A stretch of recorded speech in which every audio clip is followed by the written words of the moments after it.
Hi mga mami, magandang umaga at yan nga at ako ay nagpupuyod para makapaglaro ng jump. Kahit nga nag-iisa tayo ay pwede naman natin talagang pasayin yung mga sarili namin. Ika nga I love yours. Kaya nga looking ako na makakasama dito sa staff house yung hindi umuuwi tuwing Saturday at Sunday.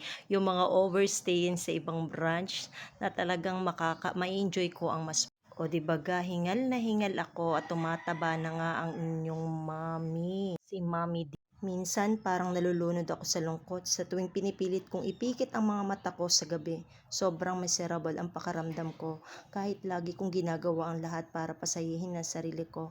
I want to reach out to people but most of the time I'm afraid for my feelings to be invalidated. At kaya naman pinipili ko na lang na itago ang lahat ng sarili ko. Kahit minsan parang gusto ko nang sumuko. May mga pagkakataon parang kailangan ko ng sarili kong sabihin na sa isang tao, ang sakit na nararamdaman ko. Bye! Mema lang.